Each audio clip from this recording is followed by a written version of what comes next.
En primer lugar, el agradecimiento a las autoridades de la Universidad Nacional de Cuyo. En pocos meses hemos vuelto, habíamos estado en un congreso hace poco en la Facultad de Derecho y ahora estamos acá en Ciencias Económicas.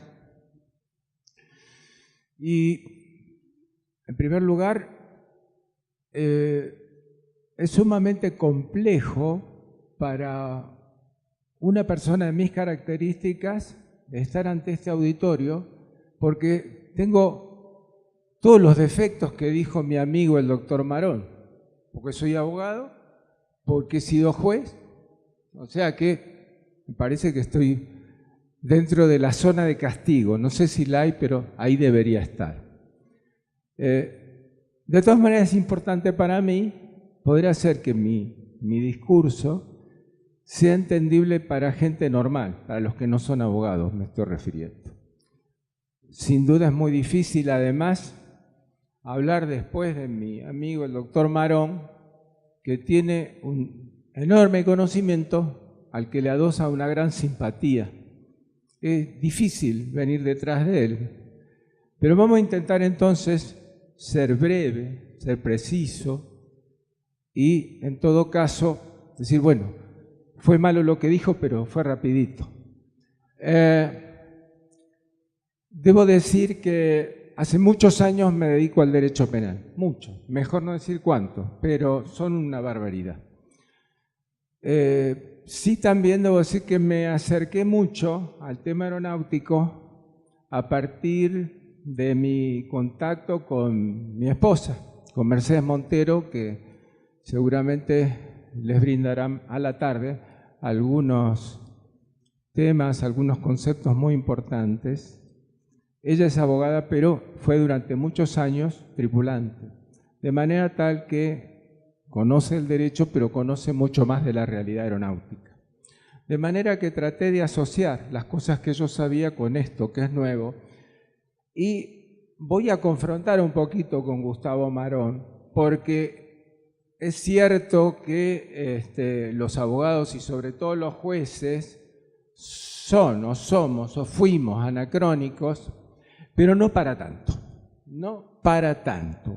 Es decir, si bien nuestro Código Penal empezó, como decía el doctor Marón, en 1922, a pesar de la dureza mental de los abogados, algo se evolucionó.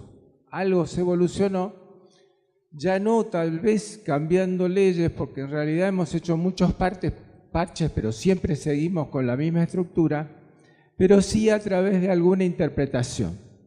Entonces voy a dividir mi exposición, que va a ser breve, insisto, en dos partes.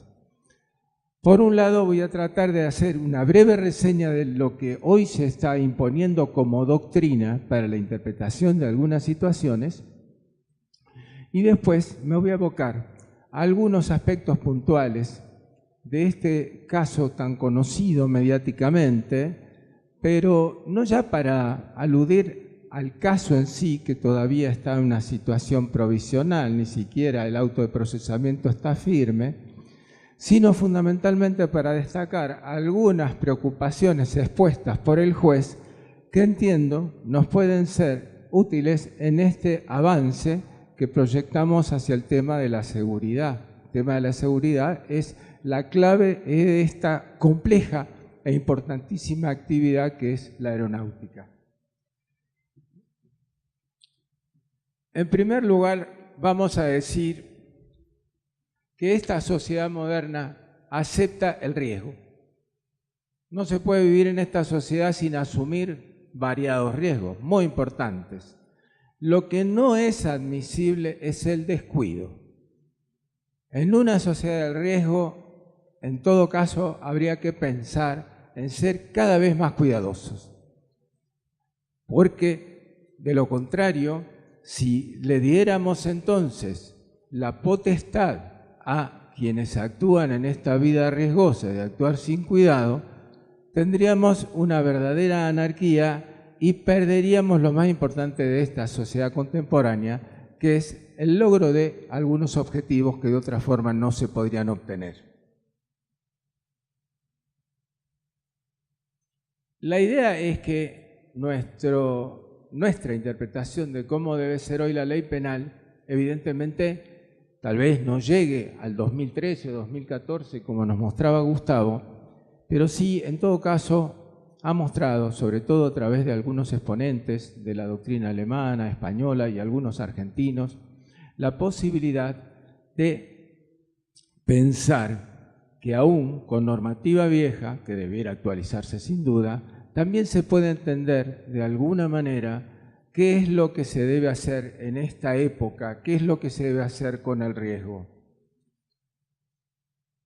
El tema es que necesitamos centrarnos en lo que llamaríamos una teoría negativa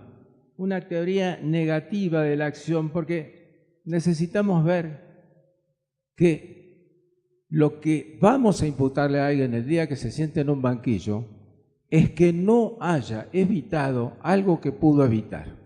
Yo creo que este es un concepto fácil. Si no pudo evitarlo, no le podemos reprochar nada. Pudo haber sido por, no sé, un problema, pudo haber sido por un error honesto en la terminología de mi actual amigo Juan Carlos, que realmente ha deslumbrado con su exposición. Pero lo que estamos pensando y lo que debemos juzgar es cuánto pudo hacer alguien para evitar un daño. Y desde ahí juzgarlo. Creo que esto es justo. Esto tendrá que ver con esta cultura justa, que es un nombre tan sugerente y tan bonito. Hay, digamos, dos autores muy importantes alemanes, Roxin y Jacobs, que de alguna manera han sido los que, bueno, se pregonan como los íconos de esta teoría de la imputación objetiva. Esta teoría de la imputación objetiva que, mal o bien, están usando nuestros anquilosados jueces, apunta a analizar cuáles son los presupuestos para penar a alguien en función de resultados. Y aquí hago una distinción, porque cuando vine a Mendoza hace unos meses, hablaba exclusivamente de lo que podíamos hablar de la responsabilidad penal a título de culpa, es decir, negligencia, impericia, incumplimiento de reglamentos. Y tiempo después, cuando apareció este caso, nos tentó a mostrar que la línea entre la culpa y el dolo entendido como la intención de realizar algo malo, no es tan ancha. Puede haber bastantes asociaciones y por eso me voy a dedicar a algunos puntitos de eso. Pero entendiendo que la mayoría de los incidentes o accidentes de la aeronavegación no se hacen intencionalmente, creo que esta teoría de la imputación objetiva es interesante como presupuesto para ver que no se trata de frustrar una actividad, sino, como dijo Juan Carlos al principio, demostrar que nadie está fuera de la ley. Porque con este criterio de permisividad es posible no solo para los pilotos, sino para los bomberos, para los periodistas, para los dentistas, es decir, cada corporación pretende muchas veces que no debe ser alcanzada por la ley. Y ahí estamos en problemas. Prefiero ser anquilosado y pensar que una sociedad debe vivir dentro de la ley. En la medida que no lo hagamos, vamos a retroceder a épocas terribles y entonces, sea que nos quedemos con Hobbes, ya sea el hombre como lobo del hombre, o con Locke, que era más optimista y hablaba de la armonía entre las personas, vamos a andar en serios problemas. Porque además o nos subordinamos a las normas o nos subordinamos a las personas. Así que es mejor la primera que la segunda, aunque sea mala. Los pocos presupuestos que quiero decir de la teoría de la imputación objetiva. Dice, en primer lugar, que hay que ver lo que es el riesgo permitido. Si toda asociación, toda situación social importa un riesgo, pero solo se imputará penalmente a quien actúa fuera de las reglas del arte o del oficio, o en todo caso a quien llamamos el garante de un comportamiento diligente y cuidadoso. Es decir, riesgo sí y cuidado también. Después viene una cuestión que me parece central en esta actividad y que va para arriba, para abajo y para los costados, y es el tema del principio de confianza. En estas actividades es obvio que no estamos hablando de un individuo, estamos hablando de muchas personas que van integrando su aporte para la realización de la obra. Y entonces yo no puedo hacer si no estoy confiado en que los otros están haciendo bien. De modo que este principio de confianza es esencial para la realización de actividades en donde intervienen muchas personas. El tema es que este principio de confianza no puede funcionar ciegamente. Aquel que perciba que otro de los que tiene que aportar no está haciendo las cosas bien, tiene que decirlo. No se puede quedar en que yo cumplo mi parte y lo del otro no me importa. Aquí es donde se relanza muy enfáticamente la idea del trabajo en equipo. Yo creo que por eso será necesario analizar con mucho cuidado en cada una de las situaciones cuánto y cómo hizo cada uno. Y digo, esto va para arriba, para las autoridades gerenciales que muchas veces no cumplen con algunas cuestiones y que en la jurisprudencia, sobre todo en Europa, hemos visto que comienzan a ser responsabilizados penalmente, y va para los costados y va para abajo, e incluiría a una figura que en la teoría esta de la imputación objetiva también tiene mucho que ver, que es la eventual víctima. Es decir, aún la eventual víctima puede ser corresponsable de una situación, de modo tal que esto, con su proyección penal y civil y demás, también es un dato muy importante.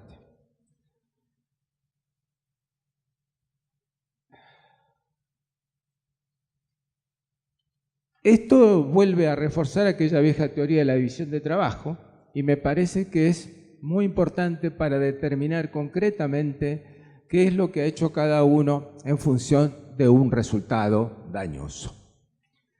Esta misma teoría de la imputación objetiva ahora la vamos a tener que trasladar para cuestiones que son diferentes y a las que hemos accedido, yo diría que de un modo francamente azaroso. Vamos a ver un poquito esto, breve también, porque ¿qué ocurre? Yo creo que la diferencia entre la culpa y el dolo está muchas veces relacionado con la prueba. Decimos que algo ha resultado por culpa, es decir, por negligencia, por incumplimiento de deberes o de atención a los reglamentos. Y lo decimos porque en realidad no tenemos una prueba de lo que realmente aconteció. Y reconstruimos desde el resultado. O sea, cuando uno imputa a alguien a título de culpa, uno parte del resultado dañoso y reconstruye como puede. Yo diría, y seguramente me apoyará mi amigo Gustavo, que no es lo mismo la verdad que la verdad procesal. Es decir, la verdad procesal es la que sale en un juicio, que, bueno, es una inferencia, muchas veces una creación. Pero ¿qué ocurre? Acá, en este sonado y afamado ya caso de Zipolitakis, el tema es que por extrañas circunstancias, muchas de las cosas que pasaron se filmaron, porque la filmó la chica esta, la protagonista. Y entonces, una vez que se legalizó esa filmación a través de un proceso, porque hubo una denuncia de la compañía aérea, estamos en condiciones de decir, bueno, tenemos pruebas, podemos reconstruir una situación, como normalmente no se hace, y con una ventaja extraordinaria. Señores, acá no pasó nada, acá no hubo un incidente, acá no hubo un accidente, nadie se lastimó ni un dedo. Entonces es muy bueno, porque yo creo en el derecho como prevención. A mí me parece mucho mejor lo que podamos prevenir que lo que podamos después resolver con una indemnización, que normalmente no sirve para reponer cosas que son muy importantes.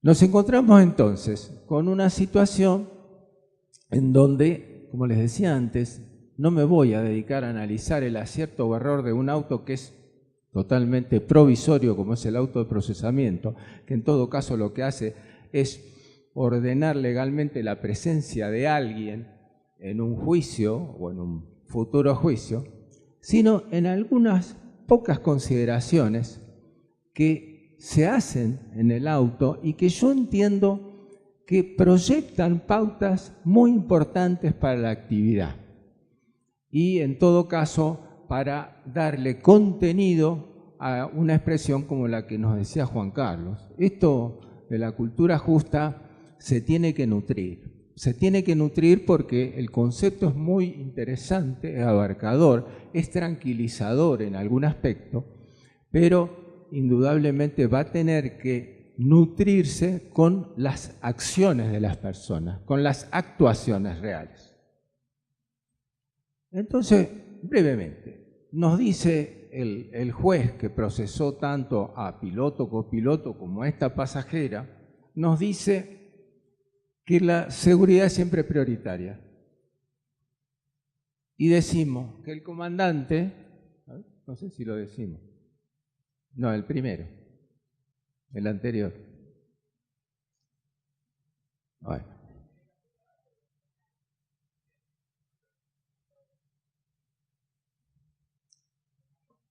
Decimos que la seguridad es prioritaria y que el comandante puede y debe consolidar la regla. Es decir, yo creo que las reglas son los presupuestos mínimos y que las personas pueden ir por encima de las reglas en favor de la seguridad. Es decir, en una época como la que vivimos, donde está todo informatizado, donde tenemos una gran cantidad de cosas que nos ayudan a vivir, no debemos olvidar que el protagonista sigue siendo el hombre, la mujer, la persona. En este punto yo creo que hay que tener en claro que una aplicación automática de la normativa, si bien, como decía el doctor Marón, a lo mejor lo puede servir a alguien para excluirse de una pena, no sirve para evitar las situaciones perjudiciales. Entonces, leo yo en esta afirmación la necesidad de pensar en un plus de capacidad y responsabilidad por parte del operador humano.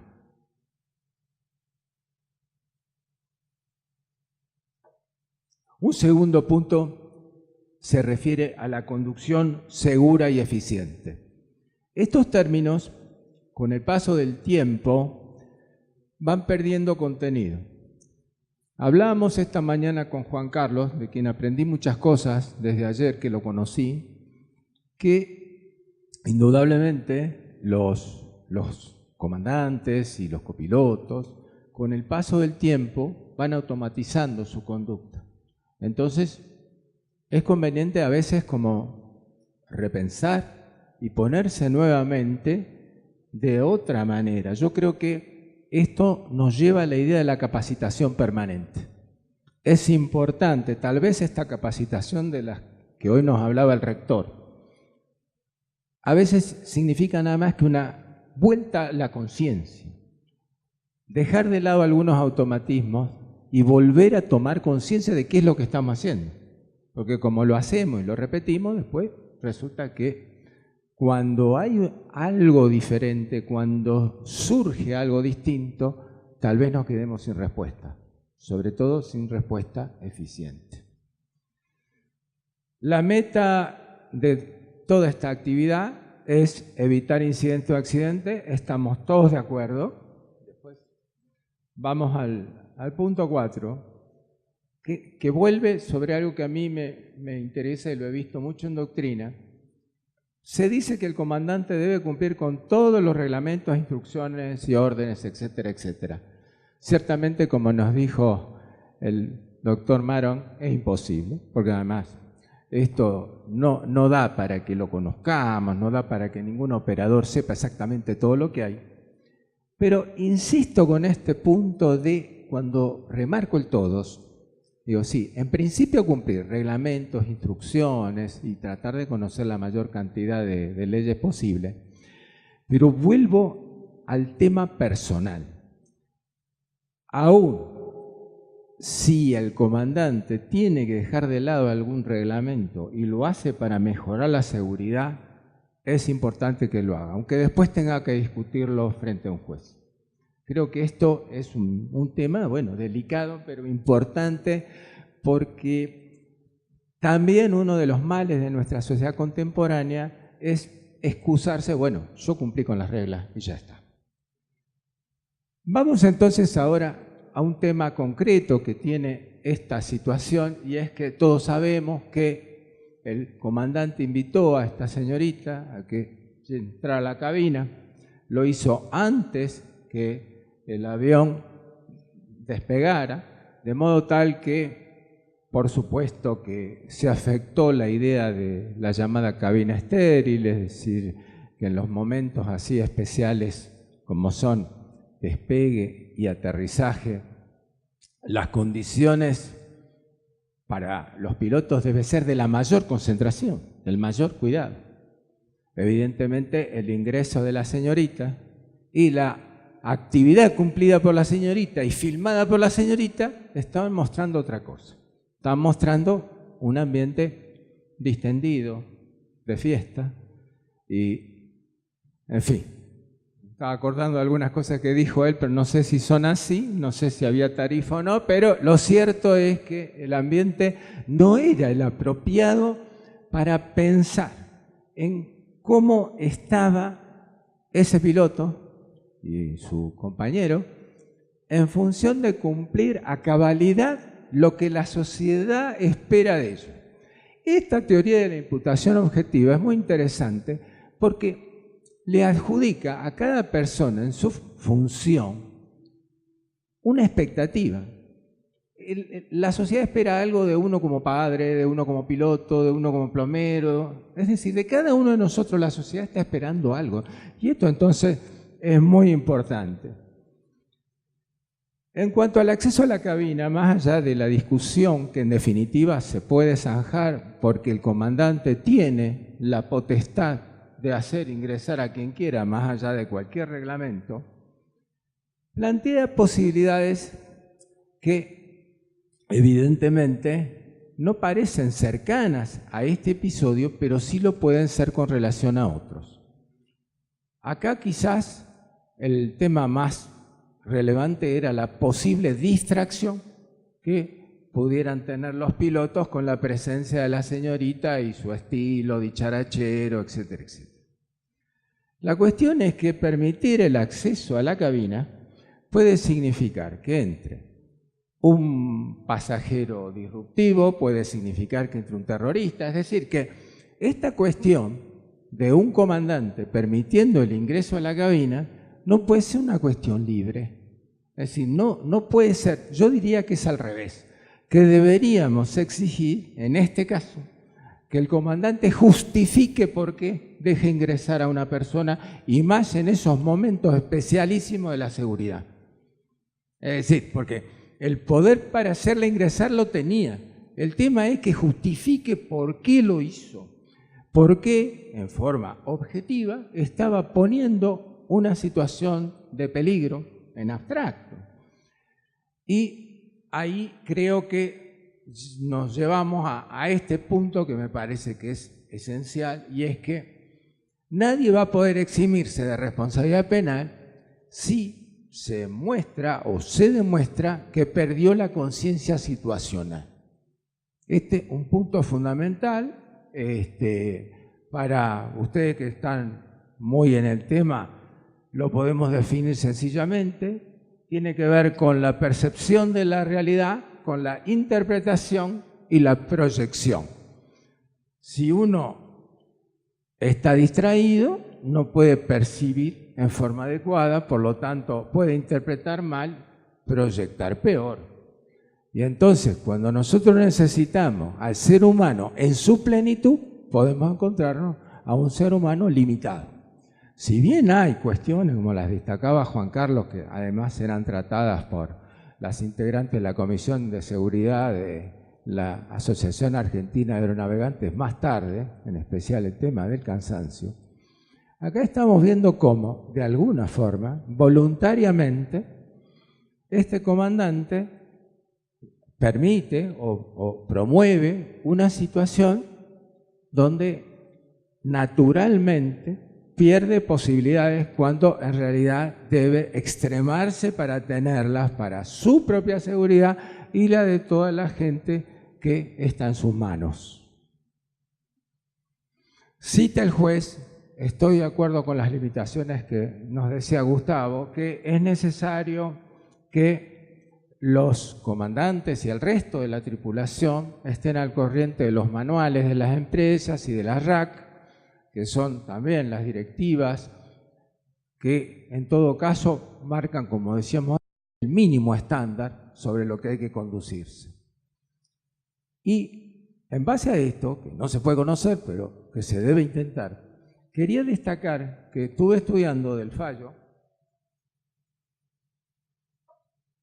el tema de la derogación de alguna normativa por lo que los romanos llamaban desuetudo. Es decir, desuetudo quería dejar de lado una ley escrita por la costumbre de no aplicarla. Esto concretamente pasa con el tema del ingreso de los pasajeros llamados VIP o SIP a los aviones.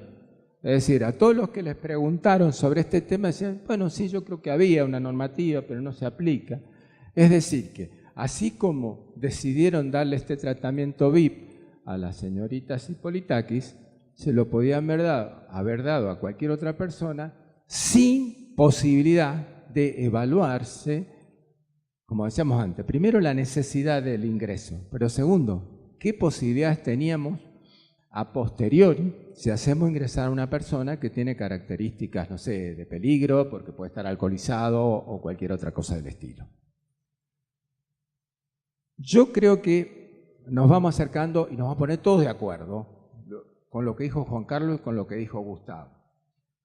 Es el tema de la obligación de informar sobre cualquier desviación. Yo creo que hay que trabajar muy fuerte para que esto de informar no sea una cuestión azarosa. De esto nos enteramos porque la señorita filmó, pero hay un montón de cosas de las que no nos enteramos. Y no nos enteramos porque nadie lo dice, y al final voy a decir alguna cosita más. Pero yo creo que la obligación de denunciar cualquier desviación corresponde al personal técnico, a la tripulación de cabina, a todos los operadores de la actividad e inclusive a los pasajeros. Yo creo que todos debemos cumplir una función social. Debemos ser responsables y ante eso creo que es importante, como decía también Juan Carlos y lo has dicho tú, Gustavo, información como nutriente, porque la información es lo que permitirá revisar conductas y hacerlas, en todo caso, más acordes a la expectativa de seguridad. En cuanto a la falta de aviso de una irregularidad o una desviación, propondría, siguiendo la lectura de este fallo, que se trabajara reglamentariamente, o sea, que no quedara al arbitrio del comandante decir lo que se le ocurra o callar lo que no. Es decir, creo que esto debería ser inclusive algún tipo de falta, no necesariamente penal, pero sí una falta que podría determinar algún tipo de sanción administrativa para quien no la cumpla. Yo creo que es preferible, por supuesto, dejar al derecho penal como última ratio. Finalmente, todos estamos de acuerdo en que tenemos que, yo diría, no cambiar la cultura, como dice ahí, sino tratar de hacer que toda la experiencia pasada nos ayude a tener una cultura mejor en pos de la seguridad, en pos del bienestar de las personas. Y en este punto quiero hacer dos consideraciones y son las últimas. Con el respeto que me merecen, porque conozco muchos y muy buenos, creo que es necesario a veces que los comandantes de las aeronaves procuren un baño de humildad. O sea, es evidente que tienen en sus manos la vida de muchas personas y eso da una sensación fuerte. Encima los lleva a volar, así que no hay duda de que se siente muy poderoso. Pero me parece que en algunos casos que hemos visto, y sobre todo cuando no hay consecuencias, es evidente que es necesario también, y formará parte de una recapacitación, hacer que estos comandantes respondan más a la normativa y menos a su autoconfianza. Y una última cuestión que tiene que ver con los reportes, y es que debemos cambiar la idea, por lo menos en la Argentina, de que reportar no es solidario, de que reportar es una cosa de alcahuetes. Yo creo que es muy importante ver que esta riesgosa y necesaria actividad de la aeronáutica necesita de la información que todos puedan brindar.